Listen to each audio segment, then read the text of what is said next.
Hello. It's a much brighter, more encouraging day today. The sun is out, the snow is almost gone here in Michigan, and the sap is running on our maple trees, and we've tapped the trees, and spring training is going on for baseball, and so consequently today is a beautiful day to study Spanish. You're right. Very good. And so what we're going to do is we're going to review the content contained in lessons 2.17 through 2.21. There are three major topics dealt with here. The first is how to talk about the sequencing of activities using antes de and después de, before and after. Then we'll talk about the use of the present progressive tense, which is a little bit different than how it's used in English. Although there are some real similarities. And then thirdly, we'll talk about the alphabet briefly and numbers in Spanish as well. So let's begin first in lesson 2.18. And in 2.18 we're talking about how to use the expressions antes de and después de. Let's take a look at the lesson. Here you see the two symbols that represent the idea of antes de, or before, and después de, which would be after.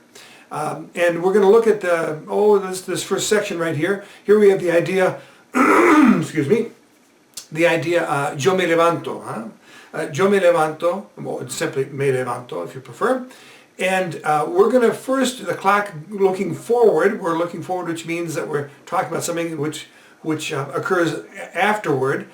This would be después, which is after. Here I want to say, after I get up, I take a shower. Now, we can say, in English we can say after I get up, but in Spanish you're going to simply say después de, which is, de is a preposition, it's called, like in, on, at, through, around, under, of, from. Those are prepositions.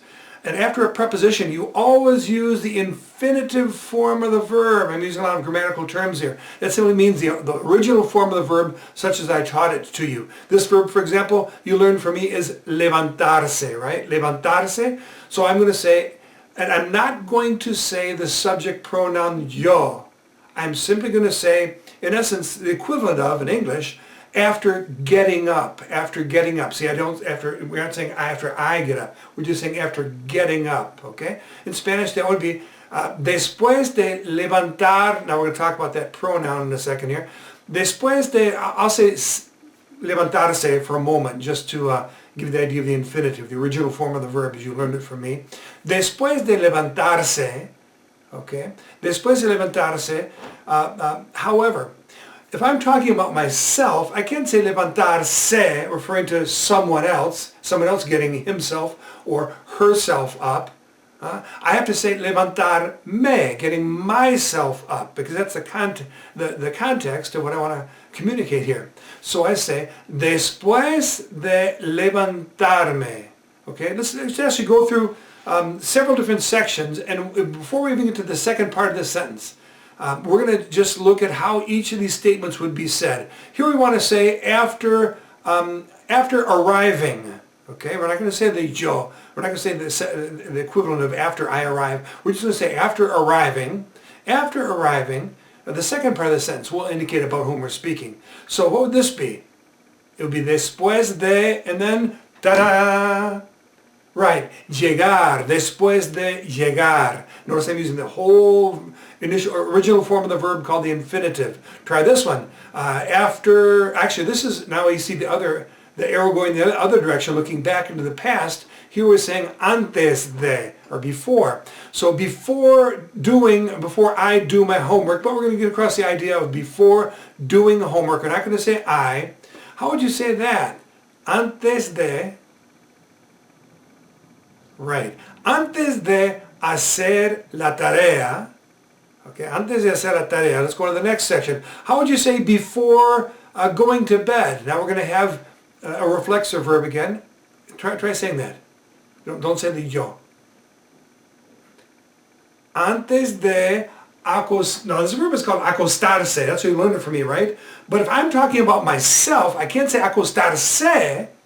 putting himself to bed, putting herself to bed, is después de acostarme, because I'm referring to myself. Después de acostarme, I'm sorry, I keep saying después. It's antes. Antes de acostarme, so before going to bed, let's see if we have another section here. Nope, that's all the sections we have in this, or all the parts we have in this section right here. So let me go back down to the original statement. Okay, so one more time, would you tell me, how would you say after, so después, after getting up? Después de levantar, is it going to be se, te, me, nos? Yeah, después de levantarme, because I'm talking about getting myself up. Después de levantarme, now we go to the second part of the sentence, and here we just make a simple statement in the present simple tense. Yo me ducho, por ejemplo. Después de levantarme, me ducho. Después de ducharme, well, I'll say this since I already got started. I'll say it for you, but I should make you do these. Después de duchar, again, notice I say me, because I'm showering myself, I'm taking a shower for myself. Después de levantarme, yo me visto. Okay, just a present simple tense, the way you've always stated it. Yo me visto. And let's have you say this one. How about saying, after getting dressed, I eat breakfast? Ándale, diga. Bien, bien, bien. Después de vestir, now you're talking about yourself, you're dressing yourself, not vestirse, referring to dressing somebody else, for example. Después de vestirme, now say the rest of the sentence, just very simply. Como el desayuno. Después de vestirme, como el desayuno. How would you say, yeah, this is still after here. So how would you say, after eating breakfast, I leave, or I go out of the house? Go ahead. Muy bien, así es.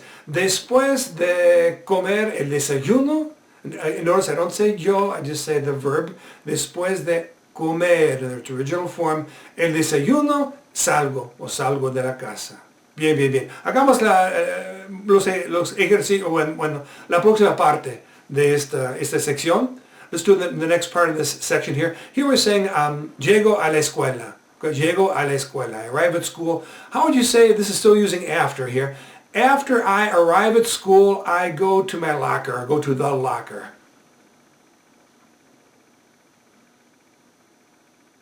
Okay. Después de, and now just the verb, llegar, después de llegar, and I'm not saying a la escuela, we're just going to say después de llegar. Después de llegar, voy al casillero. I go to the locker. How would you say, after I go to the locker, I study? Después de, what's this original form? What's it called? Ir. Después de ir al casillero, estudio. Okay, después de ir al casillero, estudio. How about after I study, I eat lunch? Después de estudiar, como el almuerzo, o tomo el almuerzo, o almuerzo. Después, número 10, how would you say, after I eat, I play basketball? Después de comer, juego basketball. Muy bien, bravo, o baloncesto. Now let's take one of the sections in which the expression before is being used. We'll do this one right here, but yo hago la tarea. How would you say, before I do my homework or do homework, I sleep, or take a nap, I sleep. So before is antes de, okay? Again, don't say yo. Yeah, antes de hacer la tarea, duermo, o tomo una siesta, algo así. O hago una siesta, quiero decir. No, tomo una siesta. Después, número 13. ¿Cómo se dice before sleeping, I listen to music? Antes de dormir, escucho música. Después, ¿cómo se puede decir? How would you say, before listening to music, I eat a sandwich?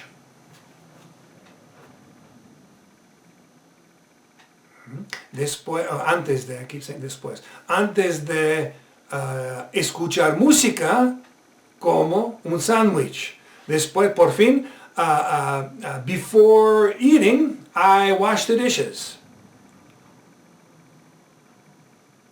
Antes de comer, lavo los trastes. Muy bien, entonces tengo una pregunta algunas preguntas para ustedes.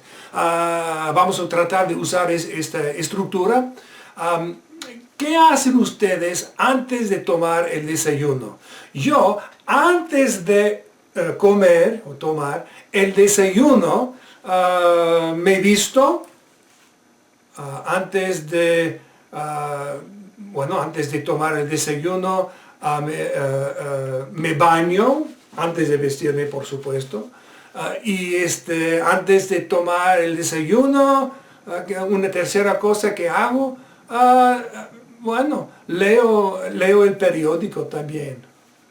Entonces ustedes, ¿qué hacen ustedes antes de tomar o comer el desayuno? Give me 3 things that you do before you eat breakfast. But start off by saying, before I eat breakfast, or before eating breakfast. Right, hopefully you said, antes de comer el desayuno, antes de comer. Antes de comer el desayuno, now tell me 3 things you do.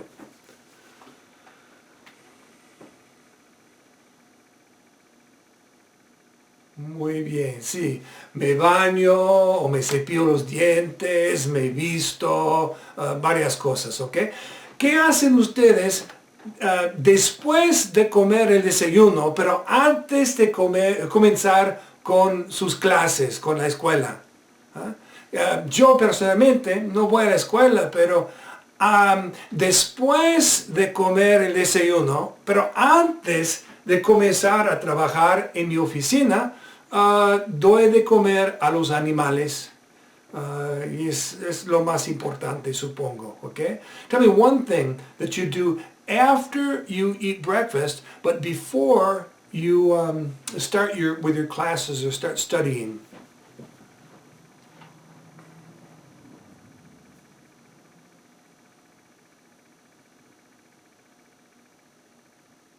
Okay. You should have said something along the lines of, después de comer el desayuno y antes de comenzar con las clases o comenzar con la escuela, hago la cama o miro la tele un poquito o lavo los trastes después del desayuno, ¿ok? Son varias posibilidades. Ahorita, let's go to the end of the day now. ¿Qué hacen ustedes después de cenar, después de comer la cena? ¿Qué hacen ustedes? Yo, después de la cena, o después de cenar is to eat dinner, you can simply say después de comer la cena, lavo los trastes con mi esposa, limpio la cocina y hablo con mi esposa y miro un video con ella también, miro un video en la televisión. Y ustedes, ¿qué hacen ustedes después de la cena?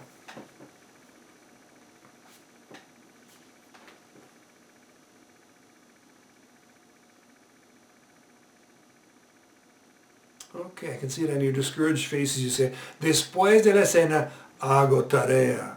Después de la cena hago mi tarea. Okay? ¿Qué hacen ustedes después de la cena? Bueno, mejor.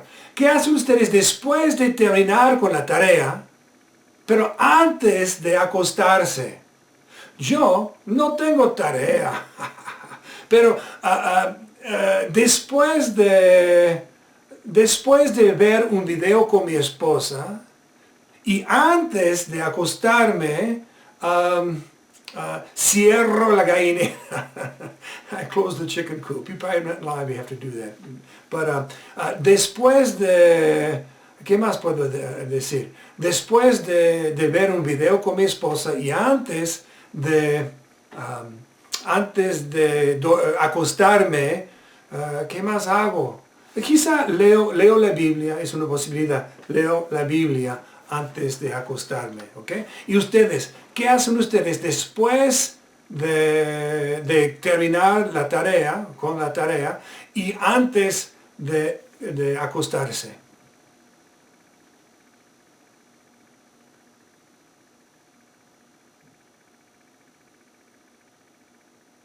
Muy bien, entonces, después, hopefully you said something along the lines of después de terminar con la tarea y antes de acostarme, because you're putting yourself to bed, no sé acostarse, acostarme, veo la televisión o escucho música o descanso un poco, hablo con mis padres, etc. Okay? So that's the first topic. Just try and bear in mind, in the first part of the sentence, after después de or antes de, you're going to use the infinitive form of the verb, the original form of the verb. And then secondly, the rest of the sentence, you're just going to make a normal statement like you usually would in the simple present tense. Now I should mention that, let's take this, I'll show you one more time, one of these, the first sentence we looked at. Like here, después de levantarme, me ducho, me ducho o me baño. Those two parts of the sentence can be turned around, and the meaning is exactly the same. Me ducho después de levantarme, or me visto después de ducharme, o como el desayuno después de vestirme. Okay, so the order of those two parts of the sentence makes no difference. Está bien, ahorita vamos a al segundo punto de que tenemos que hablar. Let's go look at the second thing we need to talk about. And in lesson 2.20,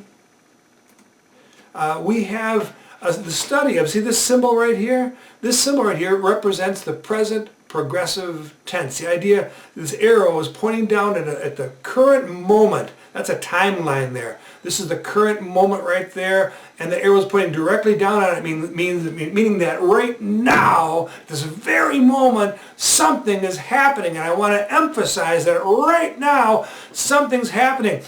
Por ejemplo, actualmente no puedo, I want to really make this strong, and so let's assume that you invite me to go for a walk, for example. Señor Nesby, ¿quiere usted dar un paseo conmigo? You want to go for a walk with me? I would say, no, lo siento, no puedo. I'm sorry, I can't. Porque yo estoy, I'm using this tense right here, the present progressive tense, and it's a stronger sense than in English when I say, right now I am doing this. I'm emphasizing that at this very moment something's happening. No puedo, estoy haciendo un video, estoy grabando un video, I'm recording a video, I can't go for a walk with you. Or estoy hablando con mis estudiantes, no puedo salir y dar un paseo. I'm talking with my students right now, I can't possibly leave and go. Okay? Now, why am I emphasizing this? Again, this symbol right here, it represents the present progressive tense. And so when you're forming the present progressive is not extremely difficult. You're going to use the subject, whether it's yo, tú, él, ella, usted, followed by the verb estar. Estar, which is usually represented like this in the Ulat. In its conjugated form, yo estoy, tú estás, él está, ella está, usted está, nosotros estamos, ustedes están, ellos están. In the conjugated form, and then the action which is actually right now taking place we'll take the original form of the verb, vivir, hacer, escuchar, lavar, decir, and we'll add to the end, we'll replace the AR, the ar, by the sound ando. We'll replace the which is ER, or ir, which is IR. For example, comer, vivir, the or the ir at the end we'll replace with the sound yendo. So let me just go right in order of the verbs as you learn them. Vivir in this form, talking about, if I want to say that right now I'm living in such and such a place, I would say viviendo. Vivir becomes viviendo. Comer becomes comiendo. Lavar becomes lavando. Escuchar, the ar at the end tips you off to the fact that you use the sound ando. Escuchando. Decir, the ir, indicates you're going to use yendo as the ending of the verb. So you'll say diciendo. By the way, notice I said diciendo, I didn't say diciendo. There are, of course, irregular forms as well. Preparar, preparando, comer, comiendo. Gustar, forget that you won't say that. Mirar, mirando, poner, poniendo, tomar, tomando, etc. Okay?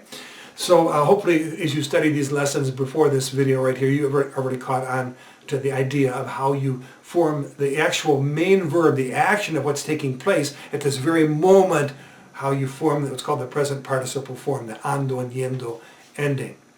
Okay, so now that's how to form. In fact, if I were just look at the first 5 sentences here. In fact, just say the first 5 sentences. All right? Digan, por favor. ¿Cómo se dice esto? Bien. I'll say the subject pronouns. Yo estoy caminando al supermercado. Say this one. Tú estás oyendo. Oír is a little less common, but oyendo en este momento. Estás oyendo una motocicleta. Okay? And I said this time, I didn't say the tú, did I, of course? You don't have to say the tú. Estás indicates that tú must be the subject. And back here, estoy indicates that yo must be the subject. But sometimes the ending of the verb, the helping verb, the auxiliary verb, estar, in this case, will not indicate who it is that's doing the action. Okay, so go ahead and say the subject pronoun él. Go ahead, say the sentence. Sí, él está viendo una película, por ejemplo. Después, número 4. Using the irregular stem, the beginning of this. Ella está viniendo al parque. And here.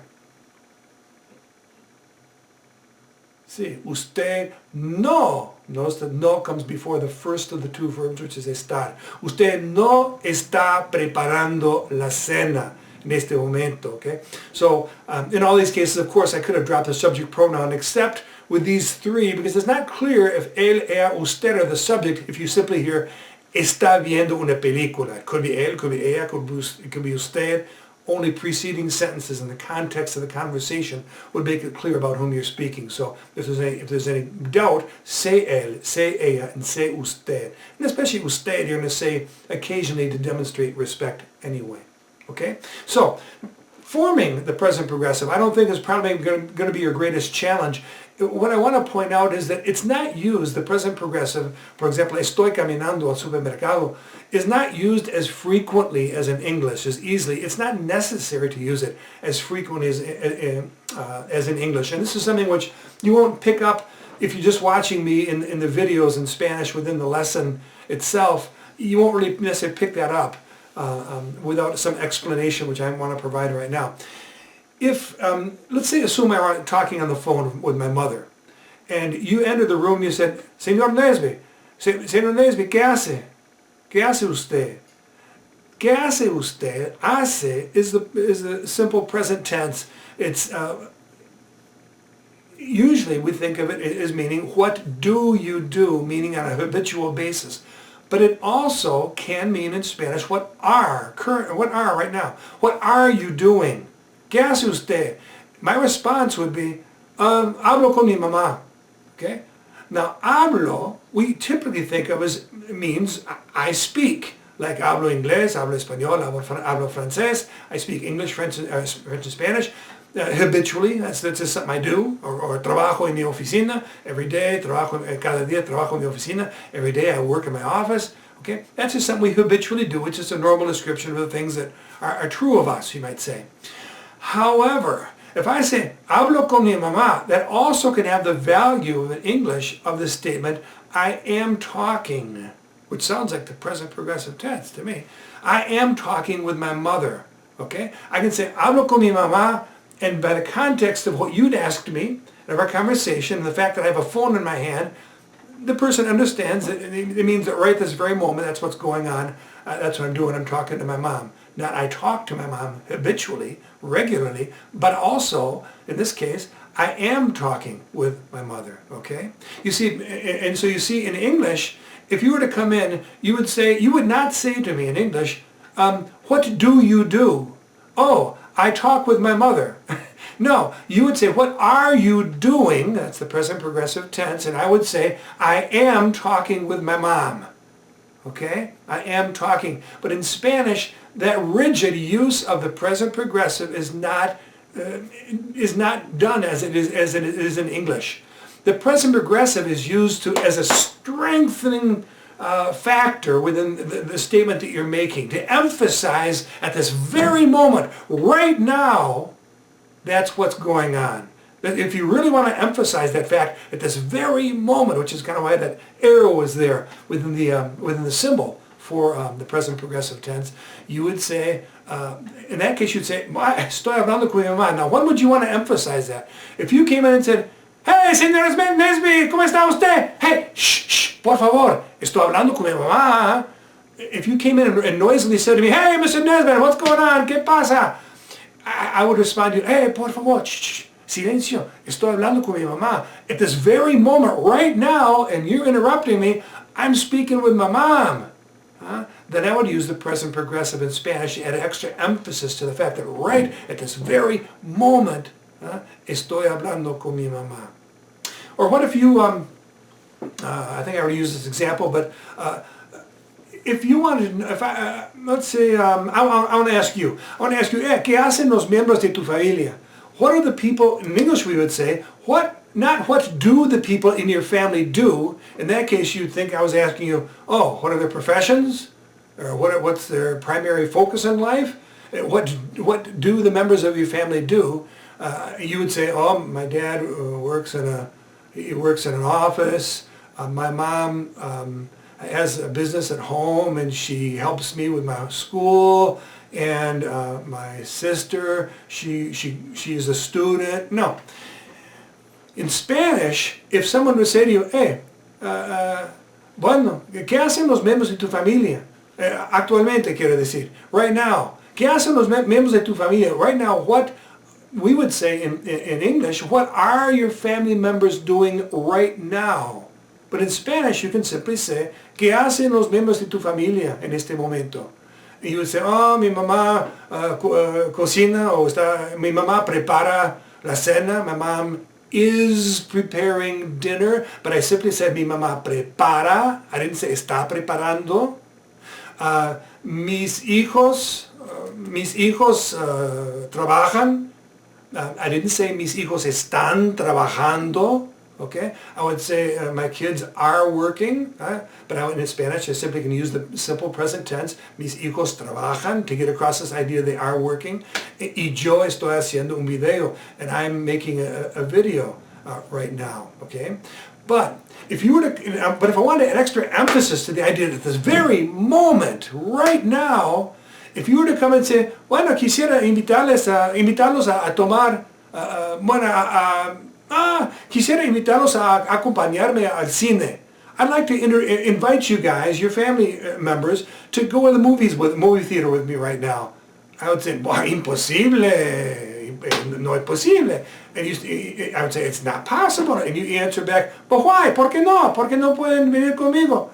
I would say, bueno, mi esposa está cocinando. My wife is, because now I'm adding extra force to the fact that right now, my wife is cooking, she's preparing a meal, y mis hijos están trabajando, no pueden ir al cine en medio de su día de trabajo. They can't go to the movie theater in the middle of the day. My kids are working.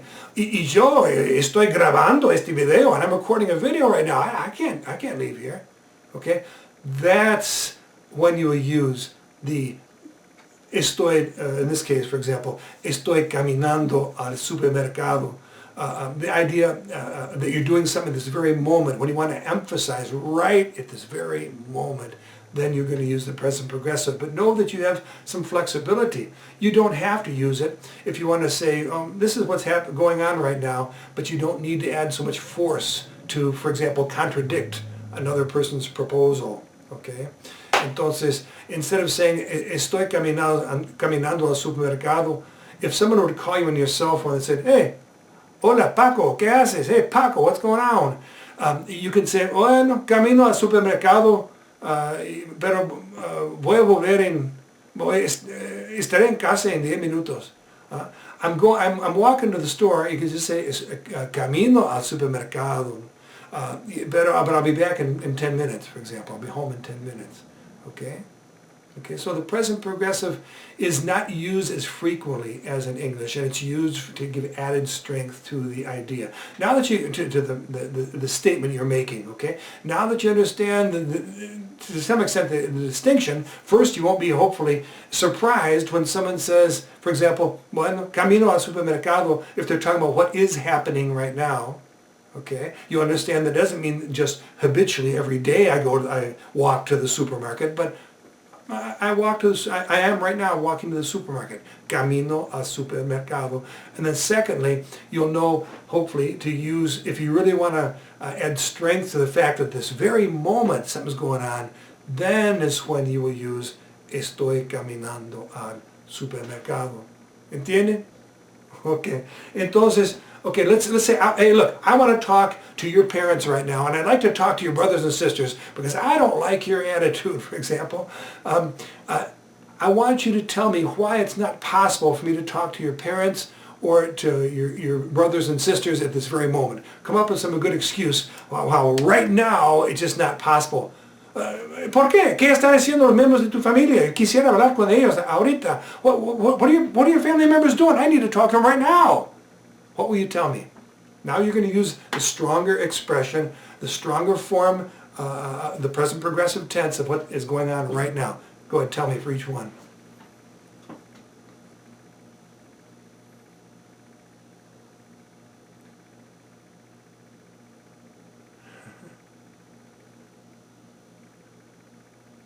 Okay, so you could maybe you said to me, no, usted no puede hablar con mi familia porque mi papá está cortando el césped. My dad's outside right now, he's cutting the grass. I can't call him in. Mi papá está cortando el césped. Mi mamá está trabajando en su oficina. My mom's working in her office. Mis hermanos están haciendo tarea, pues they're doing their homework. They can't just drop everything, Mr. Nesbitt. Okay?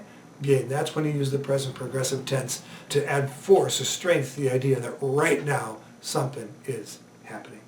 Last of all, we're going to look at in section, or lesson 2.21, we're going to look at the alphabet as well as numbers, okay? Here you see, for example, this looks like, when I lived in France, for example, I imported sporting goods and sold them there, and often I'd have to consult a catalog, and I'd be talking over the phone with a customer, and I'd have to look at numbers like this, for example, a baseball glove or something like that. I'd have to say RBG 36B, the glove you're looking for is RBG 36B. This is the kind of a thing you have to be able to say if you're especially involved in the business world, but really numbers in any capacity, in any role in another country are so important to be able to say. And so let's talk first about the alphabet. You've already studied the alphabet. Let's alternate. You and I are going to go back and before we do that, let me make some comments about the alphabet, because there's also some flexibility as far as the alphabet is concerned in the Spanish-speaking world, which is vast. Okay? When I was in school, I learned that this is the alphabet. A, B, C, Ch, D, E, F, G, H, I, J, K, L, M, N, N, R, did I leave one out? Sí. O, P, Q, R, R, S, T, U, V, W, X, Y, Z, or W también. Okay? So there were some extra letters in there that I don't think you were presented with in the Ulat as far as being part of the alphabet. It used to be considered that CH, which makes the sound ch, was occupied the spot of a single letter in the alphabet, and it was called che. And the double L is called eye, and also was part of the alphabet. And that double R, R, was occupied a place in the alphabet, and it's pronounced R. What's the name of that? That's the name of the the letter. And of course, Enye, that is a part of the alphabet, it remains such. But I think I've covered them all. But now, typically, at least in certain parts of the world, and I should talk about B and V in a second, but typically in parts of the world, they don't consider che or eye or ere to be actual individual letters. Che is you can call it che, but that's not part of the alphabet. The CH combination can be called che. And then eye is just double L, it's double L. It's, you could say eye and people would understand you, but it's not necessarily considered part of the alphabet any longer. And the same is the case with R, double R, okay, the double R. So that having been said, I want to talk about B and V. The letter B is B. The letter V is V. There is essentially there's no difference in the way in which they're pronounced. Okay, V used to be called, it has been called, and is called some places Uve. In other places it's called V. In other places, this is what I want to emphasize, the B is called V grande, and the V is called V chica, or V pequeña. I say V chica. V grande means big V. The letter B. V chica is little v, which is the letter V. Okay, and like I think I mentioned, uve or ve are two different ways in which the letter V is called as well. Okay, so in any case, what actually is part of the alphabet is open to debate and discussion. Some people say there are as many as 27 letters, others as many as 30 letters in the Spanish alphabet, and that simply depends upon the country and the people with whom you speak. Okay? So in any case, you learn the alphabet for me as being, let's go back and forth. I will say the first letter, you say the second, I'll say the third, you say the fourth, and we'll go through the alphabet such as I taught it to you. A. Yeah, hopefully you said ve grande. You could say ve, but that would open the possibility of being V instead of B. So V grande, okay. C, E, G, I. Now, K, by the way, is only going to be, it's going to be found in foreign words. So some people don't consider that to be part of the Spanish alphabet because K is not going to be found in words originating in the Spanish-speaking world. Okay, L. Now, don't bother saying, well, yeah, go ahead and say double L. What was the term I used for double L? All right, elle, okay, or doble L. M. O, Q, now I'll say R or double R, R, okay, T, V, I'm going to say V chica. You can say V is the name of it, or V chica, meaning little V, okay, V chica, W, X, that's a funny one, isn't it? Y, Z, sí, verdad, así es. Let's go back now to the exact same thing, and this time I'll let you start, and we'll you start with A. Go.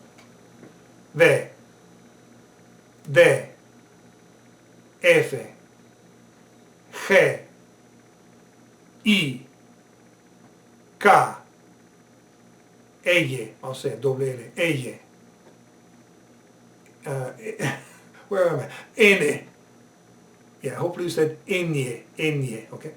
O, Q, R. I'll refer to that as a letter. R, double R, huh? T, V chica, Y, así es, muy bien. Entonces, dígame por favor, ¿cómo se escribe su nombre? Mi nombre es Steve y se escribe S-T-E, V chica, E. ¿Cómo se escribe tu nombre? Go ahead and spell for me your name using the Spanish alphabet.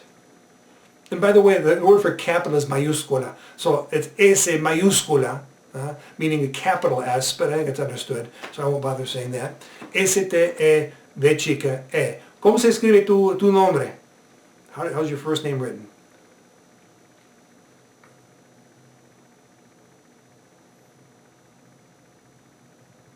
Muy bien. Y ahora, ¿cómo se escribe tu apellido? Apellido is your last name, or family name, or surname. Your last name, okay?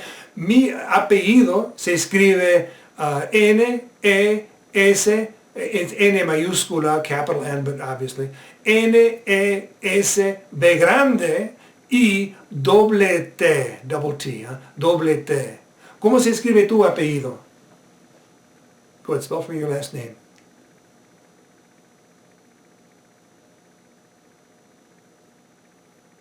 Muy bien, bravo, okay, está bien. Now, let's take a look at these right here in these numbers. Just the comments about numbers. The key is to remember that the word and, or E, is only used between the units and the tens column. For example, in 3,238, 3,000, and of course 1,000 is mil, hundreds is ciento, or cientos, if there's more than one. Or cien is for a single 100, but cientos, like 200, 300, 400.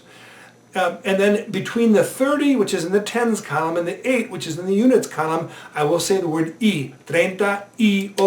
I don't use the y between the thousands and the hundreds, or the hundreds and the tens. No, only between the tens and the units column. And therefore, 3,238. And I'll point out another couple of things here as far as hundreds are concerned. First of all, 1,000. Let's start with 1,000. You don't say un mil for 1,000. You simply say mil if there's a single 1,000. Mil. You don't say un mil, okay? And then after that is 2,000, 3,000, 4,000, 5,000, 6,000, 7,000, 8,000. That's not too difficult, is it? Don't say miles for thousands. It's this mil, okay? 2,000, 3,000. For the cientos, it's a little more complicated in that we say cien is for 100 exactly. And then 100 plus a little bit more, like 101, 102. You say ciento. 101, 102, 103, okay? Now when I get to 200, I say 200. 200, it's not too complicated. 200, 300, 400, stop! When you get to 500, there's a special word for 500. It's not 500, it's 500. 500. In the same way, 600, when you get to 700, it's not 700, it's 700. 700, 800, 900. And again, excuse me, I skipped 900. 900 also is not 900, as you might guess it would be. It's 900. So you have three hundreds which can cause confusion. 500, 700, and 900. 500, 700, and 900. Okay? I think that's all I need to say to you about numbers, except for the fact that, again, just to remind you, only put the E between the units and the tens column. Now, having said that, what if I wanted to say 26,410? All right? 26, of course, is 26, because we're talking about, I said the tens and the units. Well, that applies also to the 10,000s and the individual thousands. No, you don't say the units thousands. The tens, the 10,000s, in the thousands, or the 10,000s and the 100,000s. Okay, so when you're referring to two digits which represent the tens column for that particular quantity, whether it's thousands or 100,000s or millions. Okay, when you're referring to two digits that represent the units and the tens column, that's where you put the E. Okay. I'm sure I just confused you with what I said there.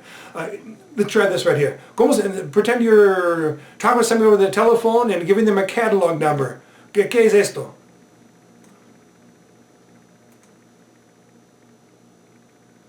A, tres, first mil, then cientos, and then just say the two digits. 3,000, don't say Y. 200, don't say Y. 38. A 3,238. Try the next one here. You say it first. Okay, knowing the alphabet, you know that that is de. And again, notice the tip of my tongue. I'm not saying de, I'm saying de. 2,000, careful. Sete, not siete. 740 y, there's where the E finally comes in, tres, okay? Después aquí, número 3. Digan, por favor.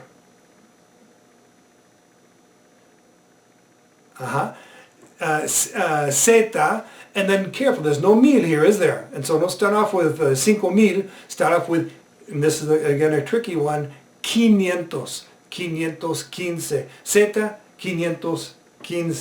Ahorita, momentito, necesito mis lentes.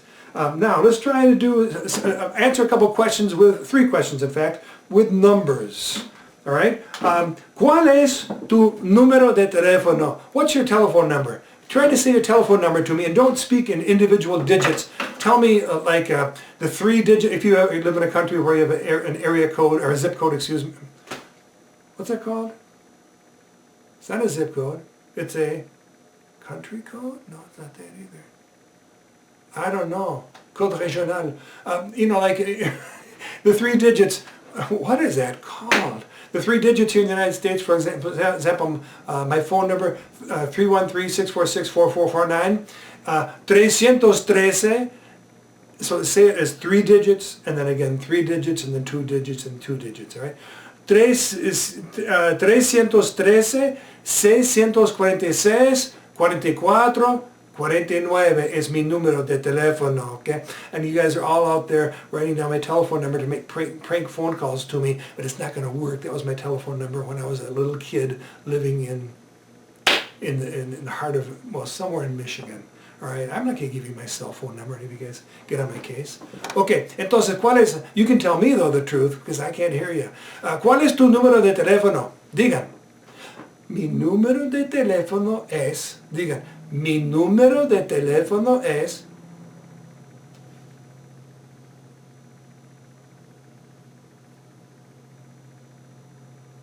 bien, bravo, espero que ustedes lo dijeron, lo hayan dicho correctamente. Después, this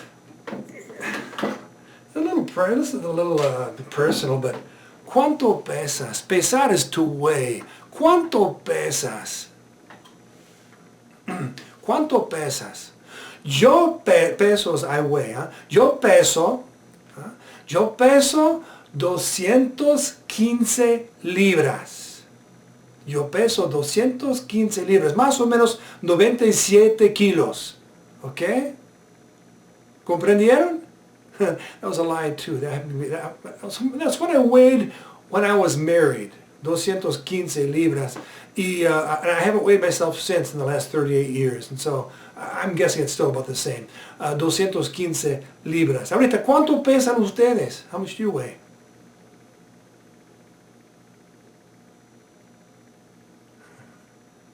Hey, start off with peso. Yo peso. Peso. Maybe you said 200 something or 100 something. Or menos, no sé, 97 libras. By the way, I said libras. Did you notice that? A libro is a book. A libra is a pound.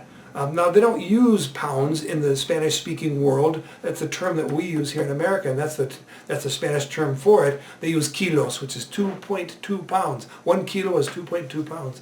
And so I weigh about 90, I'm sure I must still weigh about 97 kilos. Okay, ¿está bien? Después, última pregunta, last question. ¿Cuál es el año? ¿Cuál es este año? What year is this, by the way?